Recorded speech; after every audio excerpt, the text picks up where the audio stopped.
Bonjour à toutes et à tous. Ce que je vous propose, c'est que Nathalie, comme moi-même, allons nous présenter rapidement. Donc, j'ai la parole. Je vais débuter. Romain Prévalet, effectivement, je suis fondateur de Culture Move, société que j'ai créée en 2016 maintenant, donc il y a quelques années, sur la base de mes projets de recherche, puisque je suis également chercheur associé au CNRS et je travaille plus particulièrement sur deux programmes de recherche. Un qui porte sur l'apprentissage et la transmission dans les métiers d'art, dans l'artisanat d'art, notamment les artisanats d'art issus de périodes anciennes, et un second programme de recherche qui m'occupe plus particulièrement puisqu'il s'agit de l'étude des nouvelles pratiques de consommation dans le secteur de la culture de manière générale, et j'étudie également les nouveaux modes de médiation culturelle dans le secteur du tourisme culturel. Voilà globalement. Évidemment, je vais vous en dire beaucoup plus en vous présentant le projet. Je laisse la parole à Nathalie qui va se présenter. Oui, bonjour à toutes et à tous. Je suis Nathalie Thomas et je suis actuellement chargée de recherche à l'université, Sorbonne Paris Nord, sur le projet du LABEX. Donc on va vous présenter avec notamment, tout un pôle sur les visites virtuelles et par ailleurs, je suis aussi chargée d'ingénierie pédagogique à l'ENS et donc mon parcours en fait, je suis docteure en archéologie. Voilà, je suis un peu, voilà, j'ai plein aussi de de choses, qui m'intéressent et donc là, plus particulièrement aujourd'hui, on va vous parler des visites virtuelles. Donc je laisse la parole à Romain pour commencer. Oui, ok, super, merci Nathalie. Alors, mesdames et messieurs, effectivement, je vais commencer à introduire le sujet qui, comme le disait Nathalie, portera essentiellement sur la question de la visite virtuelle. Qu'est-ce qu'une visite virtuelle? Formalisation, définition d'une visite virtuelle, et surtout, qu'est-ce qu'une visite virtuelle guidée? Et comment la visite virtuelle guidée en ligne, donc, est aujourd'hui peut être considéré en tout cas comme un outil de médiation culturelle qui, certes, répond à des enjeux, je dirais, actuels, liés à la crise sanitaire en particulier, mais pas que. Puisqu'il s'agit également d'une réponse bien plus ancrée, potentiellement plus profonde, qui va permettre de répondre à des enjeux socio-éducatifs, à des enjeux de développement et d'attractivité territoriale bien plus profonds et intenses que simplement l'utilisation de la visite virtuelle comme une alternative, je dirais, à l'impossibilité aujourd'hui de se rendre dans un lieu culturel, dans un musée, dans un monument. Et pour introduire ce sujet, je vais vous présenter en quelques mots Culture Move, puisque à travers le développement de cette société que j'ai créée en 2016, sur la base notamment, comme je le disais il y a quelques instants, de projets de recherche qui visent à comprendre les nouvelles formes de consommation, notamment dans le secteur de la culture, et qui vise à développer des dispositifs de médiation culturelle qui soient adaptés à ces nouveaux usages, à ces nouvelles pratiques de consommation. Eh bien, la visite virtuelle, c'est un sujet que l'on a développé dès 2016. On a créé tout de suite, on s'est tout de suite positionné sur ce dispositif de médiation, et dès 2016, on s'est positionné sur un dispositif de médiation de visite virtuelle accessible hors les murs, donc en dehors d'un musée par exemple, et en plus guidé par un médiateur ou un acteur professionnel au sens large. Alors je suis également guide conférencier du ministère de la Culture, et effectivement en 2016, j'ai expérimenté, si vous voulez, le principe de visite virtuelle guidée à travers ma pratique de guide conférencier. L'origine a débuté avec notamment une expérimentation qu'on a lancée avec la ville de Paris, qui nous a permis dès 2017 de créer le premier musée virtuel accessible gratuitement dans l'espace public, grâce notamment à une petite application que nous avons créée et installée dans les grands écrans tactiles qui équipaient et qui équipent toujours d'ailleurs une centaine d'abribus de la ville de Paris. Et l'idée, c'était de pouvoir faire sortir le musée. Là, en l'occurrence, c'était 12 œuvres issues de 3 musées parisiens, les faire sortir d'un lieu culturel identifié, les intégrer dans un espace public totalement libre, qui capte, en fonction du passage, des personnes très très différentes, une audience très très différente, et qui permettait justement à ces personnes, à ces passants, de pouvoir découvrir des œuvres qu'ils n'auraient jamais pu voir de cette sorte, même en se rendant sur place. Et l'idée, c'était surtout de les sensibiliser à la place du musée et de ses collections dans l'espace public, notamment à travers des numérisations que nous avions réalisées, d'objets très petits parfois, puisqu'il y avait même quelques bijoux, donc vous voyez, qui étaient aussi grands que ça, quelques centimètres, 3-4 centimètres, qu'on a numérisé en gigapixels d'une certaine manière, en 3D également, et ça permettait à tous les passants d'interagir avec ces objets grâce à la technologie, mais également grâce à un discours de médiation qui était intégré à travers des capsules vidéo, à travers des incrustations de texte, à travers des quiz, donc intégrés dans l'application, mais également à travers les animations de médiation culturelle que j'ai pu organiser à ce moment-là. Et progressivement, si vous voulez, cette expérimentation nous a permis quand même de toucher à peu près 20 000 personnes en 2017 et elle m'a conduit vers le développement de nouveaux dispositifs puisque nous avons créé une application qui s'appelle l'application Culture Move, vous voyez comme c'est original, une application qui aujourd'hui existe toujours. C'est une application complètement accessible gratuitement, sans téléchargement, accessible directement à l'adresse app.culturemove.com ou directement sur notre site internet que je vais partager dans quelques instants. Et c'est une application qu'on utilise beaucoup notamment pour sensibiliser les jeunes, et notamment les étudiants, dans les territoires. Au-delà des grandes villes, au-delà des grandes métropoles. C'est un outil qui diffuse plus de 50 expositions virtuelles sur des objets culturels, sur des lieux culturels et touristiques. Ça peut être aussi bien une œuvre de musée habituellement conservée dans une réserve de musée, donc qui est de fait inaccessible, même quand on se rend in situ. Ça peut être également des objets d'archives, des cartes postales par exemple. Ça peut être des salles cachées d'un monument. Bref, ce sont des sujets, si vous voulez, qui mettent en avant un territoire, qui mettent en avant un patrimoine qui est finalement assez peu méconnu dans le paysage du mass tourisme français ou culturel et qui permettent à essentiellement une audience assez jeunes, d'avoir accès à ce type de dispositif de médiation. Et ce dispositif de médiation a été très utile, notamment pendant le premier confinement, dans le cadre de la pandémie, puisque a d'ailleurs été mis en avant par plusieurs régions, comme la région Île-de-France, justement, pour pouvoir permettre un accès continu, malgré la fermeture des lieux culturels et des musées en particulier, à des documents d'ordre culturel qui pouvaient répondre aussi bien à l'aspiration, si vous voulez,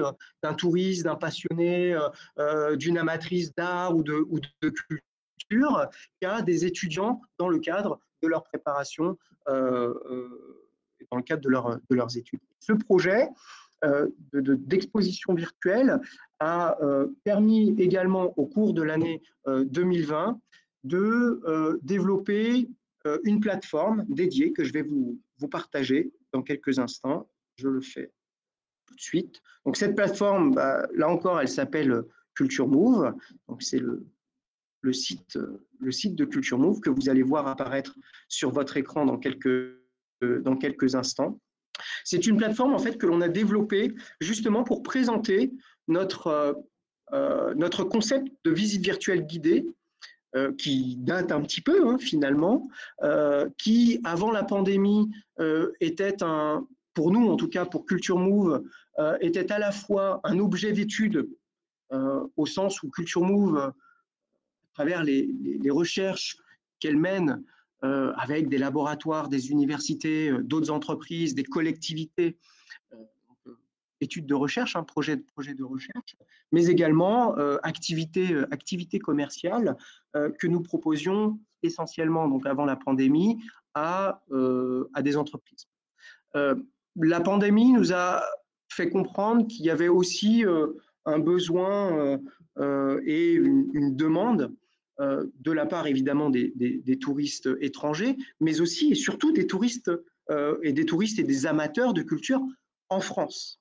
D'accord ? Et quand je dis ça, je dis aussi pas simplement la personne qui est frustrée de ne pas pouvoir se rendre dans un musée. D'accord ? C'est aussi la personne qui, au quotidien, en dehors de la pandémie, ne peut pas se rendre dans un musée ou dans un lieu de culture pour différentes raisons. Il peuvent être des raisons euh, liées à un handicap moteur, par exemple, liées à l'âge, liées à l'éloignement géographique des lieux culturels, etc. Et donc, cette plateforme que vous voyez à l'écran, eh bien, aujourd'hui, elle centralise plus d'une centaine d'offres de visites guidées en ligne qui sont proposées par Culture Move, mais également par des partenaires de Culture Move qui sont aussi bien des offices de tourisme, des collectivités, des musées, mais aussi, et je dirais surtout, des guides conférenciers professionnels.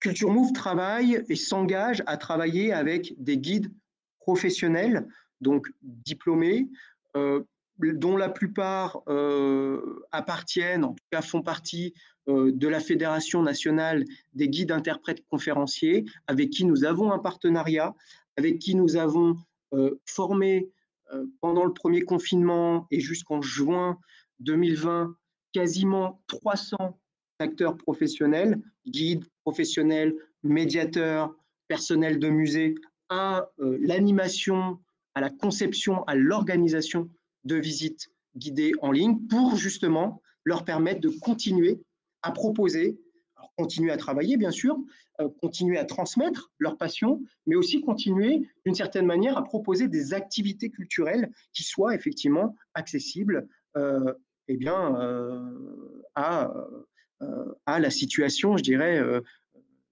du moment, donc essentiellement en ligne.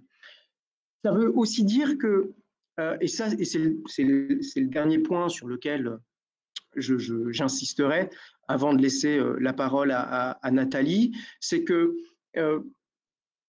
Culture Move conçoit ces visites depuis quelques années, les commercialise, les anime, non pas pour remplacer une visite traditionnelle, une visite en réel, puisque Culture Move organise aussi des visites en réel.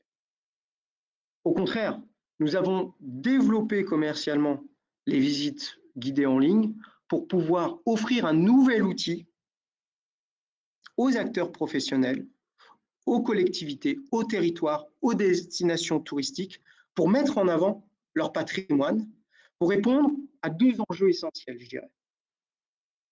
Mis à part l'accès et la mobilité à la culture, l'accès à la culture, évidemment, répondre à des questions de fracture sociale, culturelle, éducative et numérique également.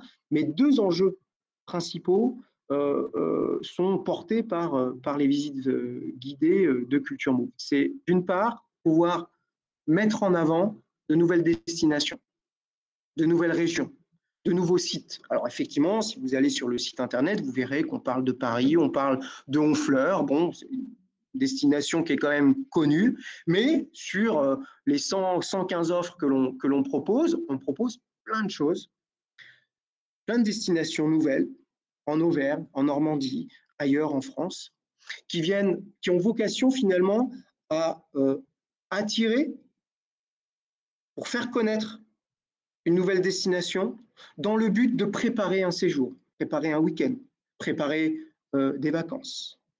La visite virtuelle est ainsi un outil, si vous voulez, de recherche et de préparation de son séjour. Ça, c'est le premier point. Le deuxième point, et c'est l'avantage aussi de ce type de visite, c'est que la visite virtuelle, guidée, telles qu'on peut les proposer, je pense notamment aux visites en drone commentées que nous réalisons, permettent finalement de donner accès à des lieux, à des endroits du site qui sont, quoi qu'il arrive, inaccessibles, même quand on se déplace in situ. Et c'est le cas dans bien des cas. Vous êtes, j'imagine, déjà peut-être allé dans certains châteaux, certains monuments. Je pense à Chambord, par exemple, à Versailles. Voilà, ce sont des monuments très connus, mais qui, souvent, quand on y va, ont des salles fermées pour différentes raisons.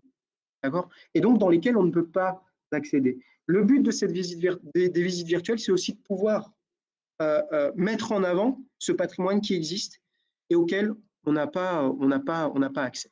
Et donc, si vous voulez, c'est dans ce cadre-là que l'année dernière, pendant la pandémie, avec le laboratoire d'excellence ICA, porté donc par l'Université Sorbonne Paris-Nord, nous avons imaginé une réponse à un appel à projet qui avait justement vocation, si vous voulez, de répondre à une question assez simple, finalement, c'est comment la culture et le tourisme tentent, pendant la pandémie, de repenser leurs offres ou de développer leurs offres. Et chez Culture Move, on était plutôt dans une approche de développement de l'offre. Effectivement, l'exemple de la visite virtuelle guidée, telle qu'elle vous sera notamment présentée par Nathalie dans quelques instants, fait partie de l'étude de ce projet, l'étude principale sur laquelle nous nous sommes concentrés. Alors, étude portée par Culture Move, mais pas que, puisque vous allez voir que Nathalie va vous présenter également d'autres exemples de visites guidées. Évidemment, dans cet objectif, Culture Move fait aussi partie, alors certes de précurseurs, mais aussi d'expérimentateurs, si vous voulez, dans le sens où nous avons une cellule de recherche et d'innovation qui nous permet très régulièrement de créer de nouveaux formats de visite. Et parmi les formats de visite qui vous seront présentés par Nathalie dans quelques instants, nous avons des formats qui sont également pensés et développés par Culture Move et d'autres qui sont tout nouveaux, qui ne seront pas présentés ici, mais que nous commercialisons déjà et évidemment qui ne s'arrêtent pas au format un peu traditionnel qu'on trouve aujourd'hui en masse en ligne, à savoir la visioconférence. La visioconférence n'est pas une visite virtuelle, c'est une visioconférence. Voilà. Nous en proposons, c'est un dispositif de médiation d'accès à la culture, ce n'est pas une visite virtuelle. Voilà. Pour ma part, j'ai fait le tour. Nathalie, je te redonne la parole. Et Nathalie, évidemment, va rentrer beaucoup plus dans le détail du projet de recherche qui nous occupe avec le LabEx ICA. Merci Romain pour cette introduction. Oui, donc je vais un peu vous présenter donc le projet du LabEx et en fait la méthodologie, comment on en est arrivé à distinguer plusieurs formats de visite. Et puis dans une deuxième partie, j'aborderai le questionnaire d'enquête qu'on a mis au point et les 3 visites que l'on propose à partir de ce questionnaire d'enquête. Alors, en ce qui concerne la méthodologie, donc j'ai commencé en fait à visualiser en ligne un certain nombre de visites virtuelles qui étaient proposées par des institutions culturelles, par des offices du tourisme. Donc, je pense que j'en ai visualisé près de 100 à peu près. Donc, et à partir de là, j'ai pu distinguer 3 formats, donc sur lesquels on va revenir tout à l'heure.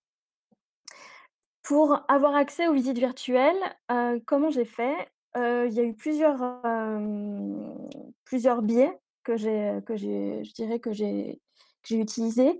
Le premier, c'était l'alerte Google. Donc je me suis mis une alerte Google, visite virtuelle et donc tous les jours, régulièrement, je regardais et je faisais un tri parce que forcément les visites virtuelles, ça a aussi concerné, le secteur immobilier et d'autres secteurs, pas seulement donc le secteur culturel. Donc il y avait un premier tri à faire. Ensuite, il y avait également les listes qui étaient mentionnées sur des sites culturels et artistiques, donc de magazines ou même de médias, de communication. Également sur le site du ministère, donc Culture chez nous du ministère de la Culture. Et donc à partir de là, j'ai aussi pu avoir des exemples de visites virtuelles et pouvoir renforcer le corpus. Les 3 formats de visites virtuelles que j'ai pu du coup, mettre, en évidence. Le premier, c'est la visite virtuelle à 360°. Le deuxième format est la visite immersive guidée et le troisième format est, la visite guidée enregistrée. Donc, je vais pouvoir vous montrer, la différence tout à l'heure, à partir du questionnaire d'enquête. Nous avons donc, à partir du questionnaire, alors je vais tout de suite, pouvoir vous le basculer.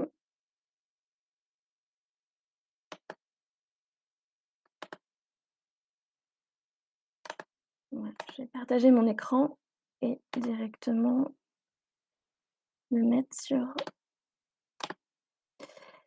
voilà, est-ce que là, c'est bon pour voilà, donc je suis sur la page du formulaire, donc on a créé. Ce formulaire, on a donc, choisi 3 visites différentes qui correspondent aux 3 formats que je vous ai exposés. Donc la visite à 360°, en quoi ça consiste? Donc là, par exemple, on a la Fondation Dali. Donc vous commencez la visite et vous avez en fait un parcours qui peut vous être, proposé avec différentes salles où vous pouvez déambuler dans, la structure d'un musée avec donc différents arrêts qui vous permettent donc, d'accéder à différentes œuvres, à, du contenu, des informations. Ensuite, la deuxième visite qu'on va proposer, c'est la visite immersive guidée, donc, avec Culture Move. Donc par exemple, là vous êtes donc on ne peut pas y rentrer parce que forcément c'est en live, donc il faut, effectivement pour y accéder, il faut préalablement donc, réserver en ligne et ensuite donc se connecter à une date et à une heure précise pour, à distance, avoir accès à cette visite. Le troisième format, donc, c'est la visite guidée enregistrée et donc pour le questionnaire d'enquête, nous avons choisi donc la visite exclusive de l'exposition Picasso baigneuses et baigneurs du musée des Beaux-Arts de Lyon. Donc c'est une visite enregistrée que vous pouvez trouver sur YouTube et qui dure un peu moins de 18 minutes. Donc quasiment 18 minutes. Donc à partir de ces 3 visites, nous avons un bloc de questions qui concerne l'évaluation de la ou des visites testées en ligne, en fonction du nombre de visites que vous souhaitez, donc tester. Donc par exemple, je vais choisir la première, la visite à 360° du musée Théâtre Dali et donc on a les questions, le premier bloc de questions qui concerne l'évaluation de la visite en ligne. Ensuite, nous allons avoir un deuxième bloc de questions qui va davantage être, focalisé sur, l'utilisation des nouvelles technologies dans le secteur culturel.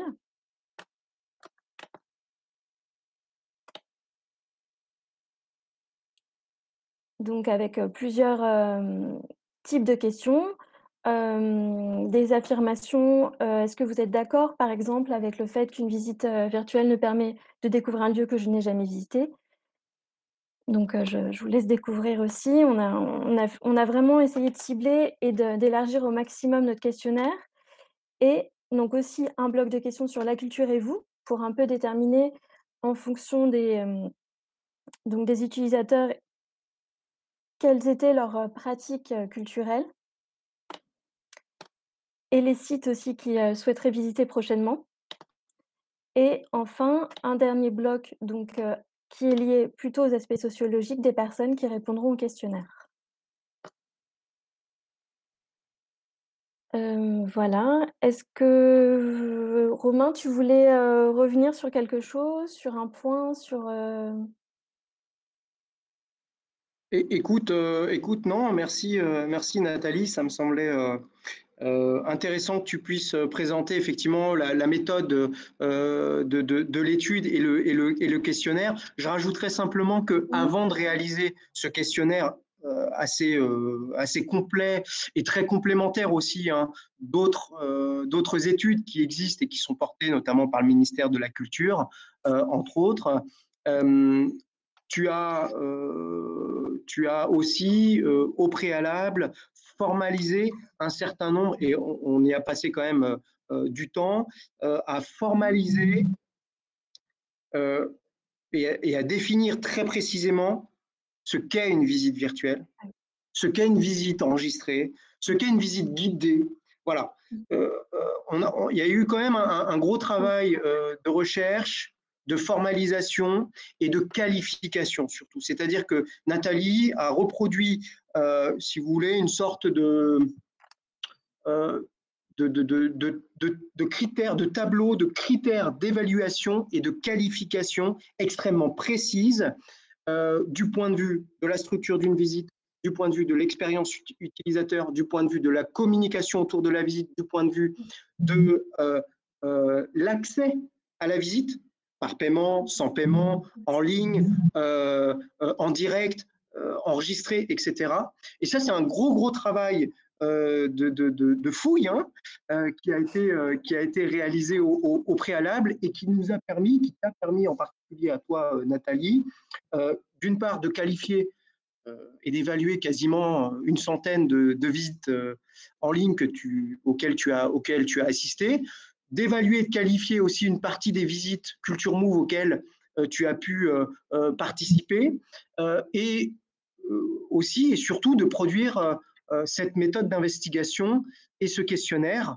Et je rajouterais que ce travail, donc, qui a été porté par Nathalie et moi-même, a également été soutenu et également porté par François Moreau, qui est co-responsable, hein, de cette étude avec moi-même, et François Moreau faisant partie du LABEX ICA. Et donc, il a bien voulu nous soutenir dans cette investigation, et ses conseils ont été précieux du point de vue de la création du questionnaire, la méthode de questionnaire. Voilà.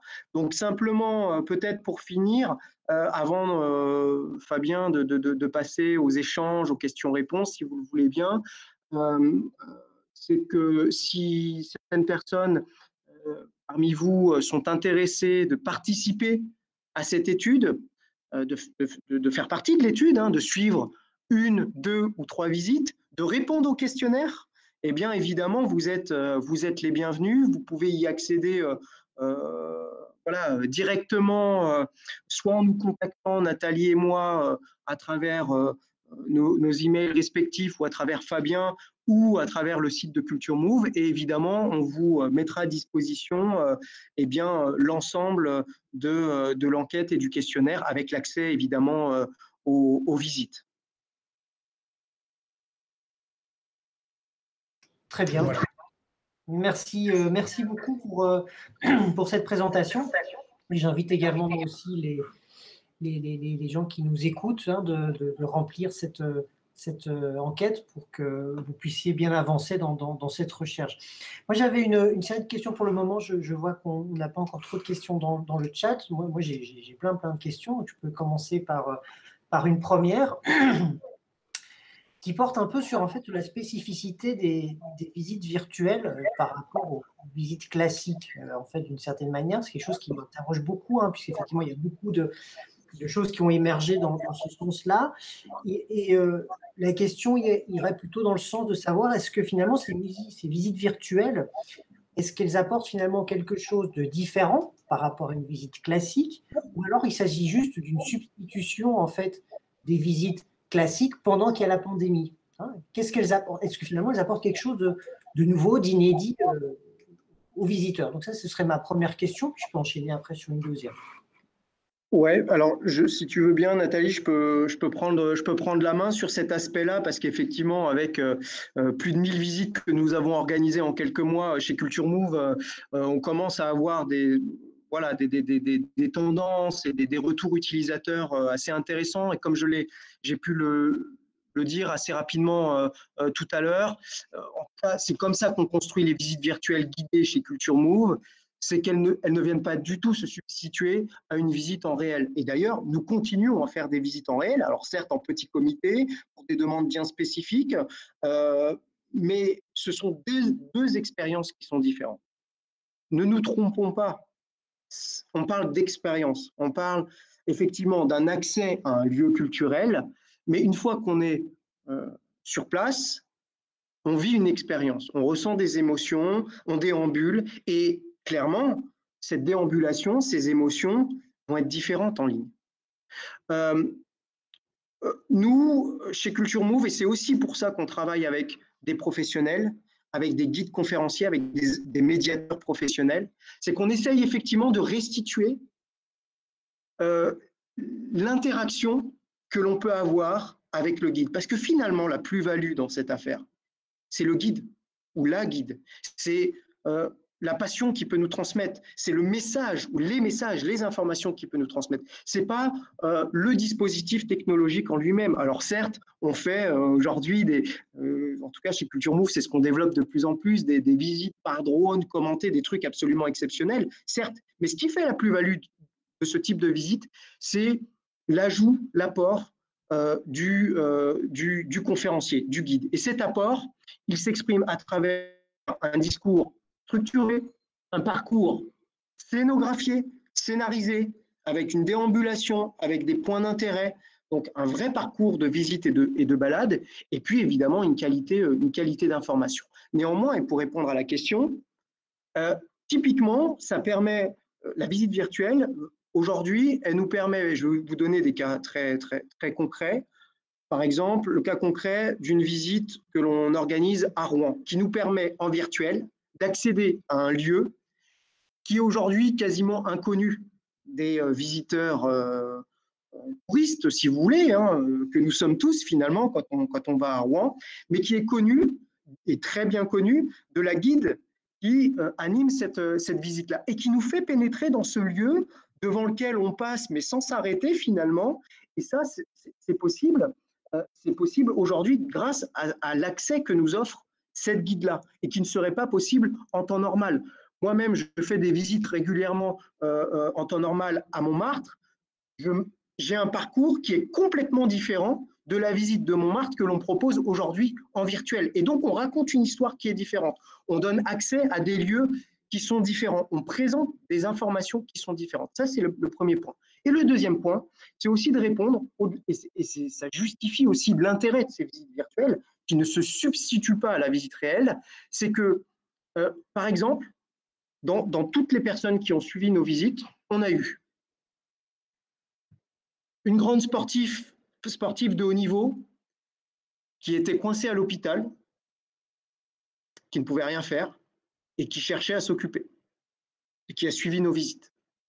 Chose qu'elle ne fait pas forcément habituellement. Donc là, on est hors Covid, hein, hors contexte pandémique. Autre type de profil à qui on répond, une dame senior, donc d'un certain âge, qui aujourd'hui vit, je dirais, dans une région un peu reclue et qui n'a pas accès facilement, en temps normal, à des expositions, aux grandes expositions qui sont proposées finalement dans les grandes villes, parce que les petits villages autour de chez elle n'a pas cette offre culturelle que peut offrir les grandes villes. Et à travers certaines de nos formats, je pense notamment à nos visioconférences qui parlent en particulier des expositions à la une, on a pu lui offrir un accès à ces expositions à la une qu'elle ne peut pas voir. Et troisième type de public que l'on touche, je dirais, hors contexte pandémique, ce sont des personnes plus ou moins jeunes qui ont des difficultés de mobilité. Voilà, qui ont des difficultés de mobilité. Et ce qui est très intéressant dans cette affaire, c'est que à travers ces trois types de profils, auxquels je rajoute évidemment les amateurs de culture, quel que soit leur âge, quelles que soient leurs conditions, c'est qu'on trouve aussi des personnes assez jeunes d'ailleurs. On a une vraie audience jeune, adolescents jusqu'à 25 ans, qui ne vont pas dans les musées, mais qu'on arrive à toucher à travers nos expériences virtuelles via les réseaux sociaux. Et ça, c'est aussi très intéressant, et c'est suffisamment intéressant en tout cas pour avoir matérialisé un partenariat très récemment avec le Pass Culture du ministère de la Culture, justement pour pouvoir donner un accès à ces jeunes de 18 ans, 18-19 ans maximum, qui bénéficient donc d'un chèque de 500 € à utiliser dans les lieux culturels et qui manifestement apprécient cette expérience, cette nouvelle expérience différente de l'expérience de visite réelle. Merci beaucoup pour cette réponse très complète. Alors, on a deux questions encore dans le chat. Alors, une première question d'Axel Maga, qui donc je la cite. Pour répondre, vous avez évoqué à travers la plateforme Culture Move des projets qui permettent de toucher un plus large public. Je me demande donc comment faire pour que des publics éloignés puissent trouver cette plateforme et ces visites virtuelles. Voilà la première question, puis après je passerai à la seconde. Oui, j'ai plus ou moins donné la réponse sur la partie, je dirais, contenu, fort expérientiel. Après, effectivement, dans la question, moi, ce que je comprends aussi, c'est la question de l'accès à la connaissance de cette plateforme. Et là, effectivement, c'est le travail de Culture Move et de ses partenaires, dont les collectivités, les offices de tourisme, etc., à communiquer plus largement sur l'existence de cette plateforme. Le partenariat que nous avons avec la Fédération nationale des guides, avec l'Office de tourisme de Plaine Commune, avec le Pass Culture du ministère de la Culture, fait partie justement des actions de communication que l'on développe pour faire connaître cette offre, cette plateforme, et donner un accès à des personnes qui seraient éloignées de l'offre culturelle en général. Très bien, merci. Alors, je passe à la deuxième question de Jeanne Bataille qui demande, qui me dit « Bonjour, je ne suis pas sûre d'avoir bien compris l'activité de Culture Move. Pour qui l'entreprise produit-elle les visites virtuelles guidées? Est-ce exclusivement pour des institutions ?» Alors non, pas du tout. Vous voyez, en fait, Culture Move crée ses propres offres de visites virtuelles. Les visites que l'on crée à Paris, à Rouen, à Honfleur, ce sont des visites que l'on crée avec le concours de guides professionnels que l'on commercialise donc sur notre plateforme et qui sont accessibles à tous.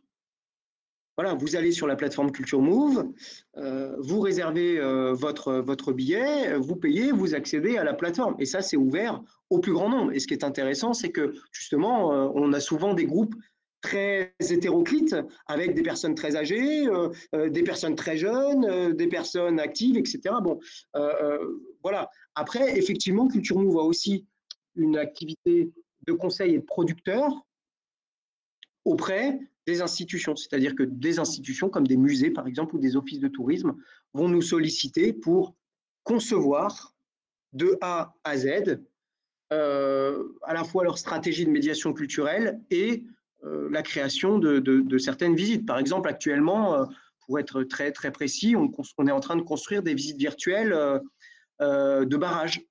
Voilà. Pour donner un accès à ces barrages qui ne peuvent pas se visiter. Merci beaucoup pour ces précisions. Alors, encore une question. Comment l'appli de Jeanne B, je ne sais pas quel est son prénom du coup, comment l'appli Culture Move entend-elle se placer par rapport aux géants? Je pense notamment à l'appli Google Arts and Culture utilisée par certaines institutions. Ça c'est une question essentielle et merci vraiment de la poser. Je vais répondre de manière très, très directe et très franche.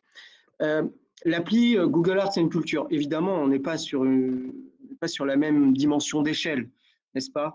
Google Arts and Culture aujourd'hui propose aux institutions culturelles mondiales, dont françaises, de numériser tout ou partie de leur collection et de leur site pour les mettre à disposition gratuitement sur Google. Bon, très bien. Sauf que une fois que le musée ou l'exposition est numérisée, À qui appartient cette exposition? À qui appartient ce musée virtuel? Manifestement, à tout le monde, sauf au musée. Ce qui n'est pas notre cas. Nous, on travaille main dans la main avec les institutions que l'on sollicite, qui nous sollicitent, pour qui on produit des contenus et à qui on livre ces contenus, puisqu'ils nous ont payés pour produire ces contenus. Donc, si vous voulez, la formule de collaboration, les modalités de collaboration sont très différentes. Alors, peut-être que je me fourvoie complètement sur les modalités de collaboration entre Google et nos amis, les grandes institutions culturelles françaises. Et si c'est le cas, très bien, et j'aimerais bien qu'on m'explique quelles sont ces modalités. En revanche, aujourd'hui, effectivement, vous pouvez aller sur Google Arts and Culture et consommer ce qui est mis à disposition gratuitement, là encore, je mets des guillemets, sur la plateforme, à tel point que certaines agences utilisent les contenus en ligne pour les commercialiser, sans demander l'avis à quiconque, ni à Google, ni au musée, aux institutions elles-mêmes. Merci, merci beaucoup. Alors, on a encore une question donc de Marion dans le chat qui nous demande, qui nous dit « Bonjour, cette intervention est très intéressante. Étant donné la diversité des publics, je la cite, à ces visites virtuelles, je me demandais comment le guide conférencier parvient-il à adapter son discours ?» C'est une très très bonne question, vraiment excellente question, là encore. Et effectivement, en fait, tous les guides avec lesquels nous travaillons, chez Culture Move en tout cas, reçoivent une formation. C'est-à-dire que nous, on s'engage à les former à la médiation culturelle, à l'animation et à l'organisation d'une visite guidée en ligne, qui, comme on l'a déjà dit, n'a rien à voir avec une visite en réel, qui s'anime différemment, qui se construit différemment, et Nathalie peut en justifier parce qu'elle en a fait un certain nombre, et parfois on est face effectivement à des constructions, à des scénarisations, des parcours de visite qui ne sont pas suffisamment préparés et donc qui nous embarquent moins. Et c'est très important. Et effectivement, ça ne permet pas de répondre et de toucher convenablement les différents publics qui assistent à ces visites. Nous, ce qu'on utilise, c'est donc effectivement la formation, qui est très importante. Et aujourd'hui, on a vocation, Culture Move a vocation à faire certifier dans quelques temps sa formation à la visite guidée en ligne. Mais au-delà de ça, on attache aussi énormément d'importance, quel que soit le format, à l'interaction, l'interactivité avant la visite, pendant la visite, après la visite. Et c'est cette émotion-là, finalement, et cette interaction-là qu'on essaye de restituer, parce qu'elle est présente, finalement, dans une visite réelle. À tout moment, vous pouvez interpeller le guide. Et ça, c'est aussi ce qui est cool et ce qui plaît et ce qui permet aussi de se sentir bien pendant une visite. On essaye de le restituer au maximum à travers différents outils interactifs que l'on utilise. C'est des outils très simples comme le quiz.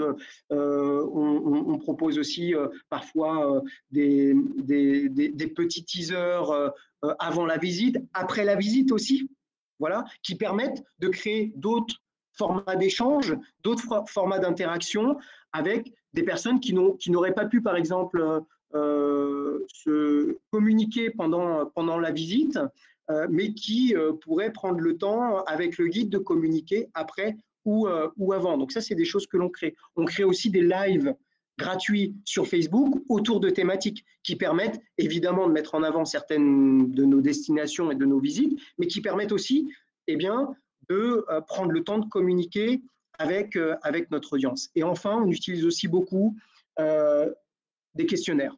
Voilà. On a un vrai engagement de satisfaction. Après chacune de nos visites, chaque participant reçoit un questionnaire adapté à la visite, peut y répondre, peut nous laisser ses commentaires, ce qui nous permet d'analyser toutes les réponses que l'on a et d'adapter la visite finalement aux envies, aux besoins, aux remarques de nos clients, en tout cas des participants. Très bien, merci beaucoup. Alors peut-être, moi j'aurais une dernière question, peut-être pour finaliser notre rencontre, puisque dans le chat, il n'y a plus de questions.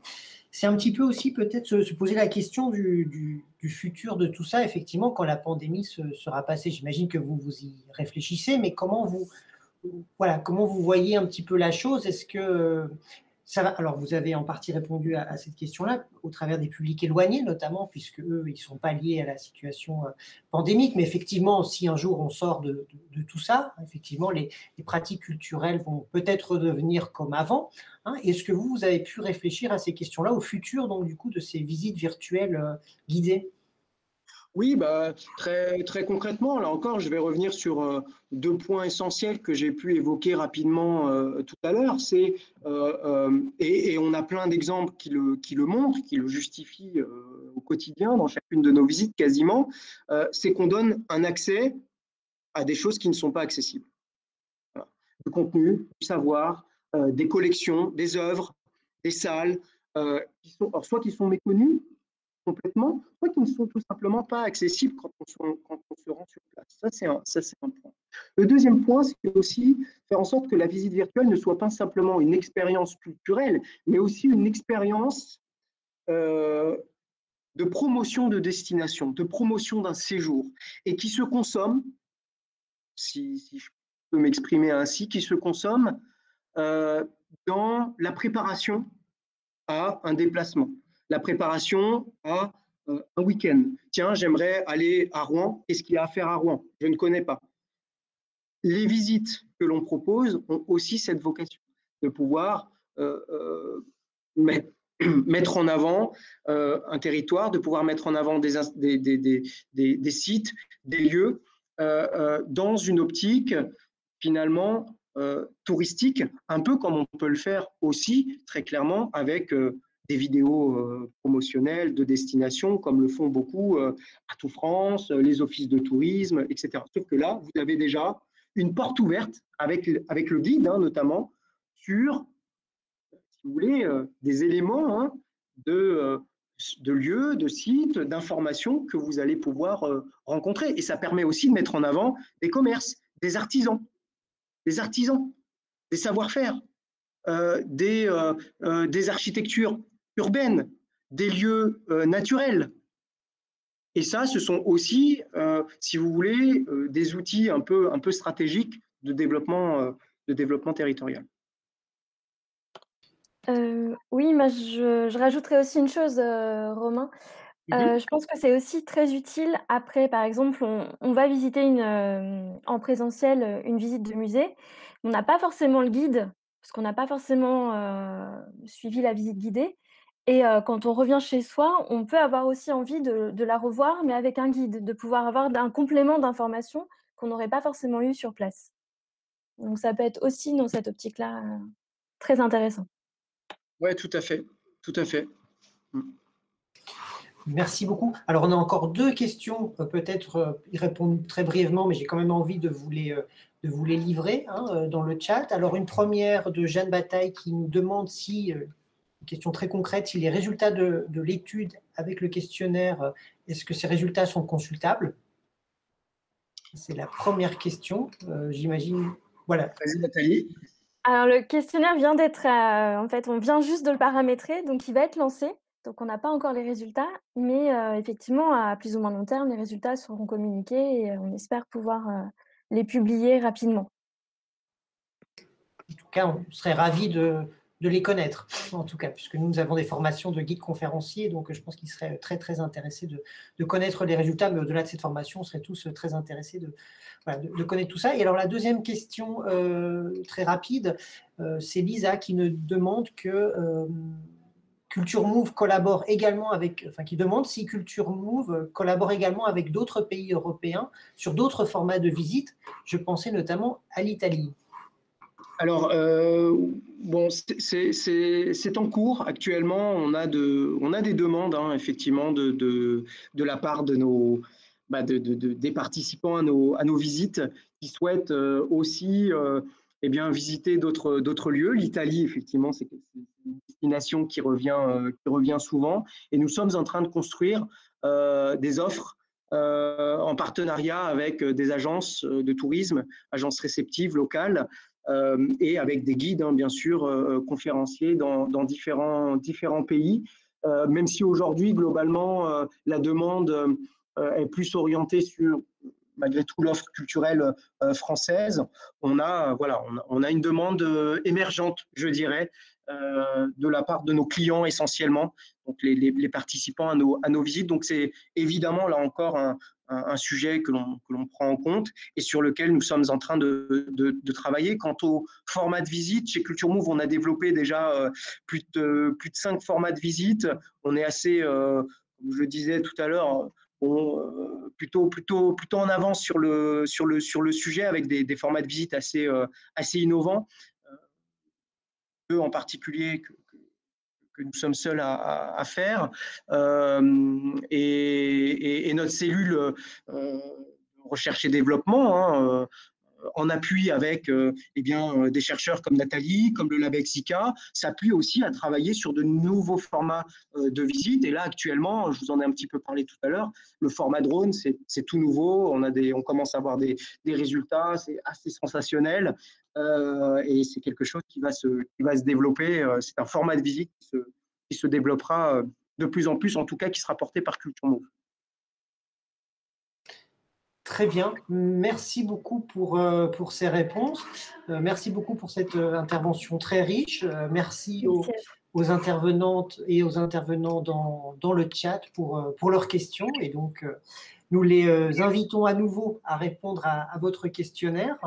Donc, je pense que vous aviez mis votre adresse mail, je pense, dans le PowerPoint juste avant. Peut-être vous pouvez la relancer, comme ça les gens peuvent juste l'écrire.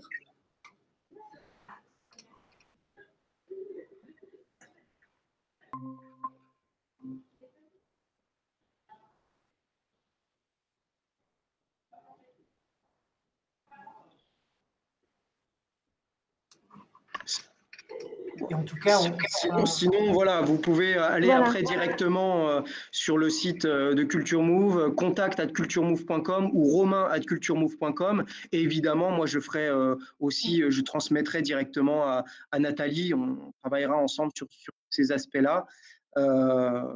N'hésitez pas. On va le communiquer sur les réseaux sociaux. Il sera accessible facilement. On va en tout cas essayer aussi de contacter la Fondation Dali et le Musée des Beaux-Arts pour leur demander aussi de relayer ce. Oui, tout à fait. Et puis sur nos différents réseaux sociaux, la page Facebook, Instagram et puis LinkedIn, le questionnaire sera mis en diffusion. Donc, vous pourrez aussi y accéder directement depuis les réseaux sociaux. Très bien, merci beaucoup. Et puis, on attend donc le résultat de cette belle enquête. Avec plaisir. J'espère en tout cas. Merci beaucoup à vous. Merci. Et merci. À très bientôt en tout cas. Merci. Merci beaucoup. Au revoir à toutes et tous. Au revoir.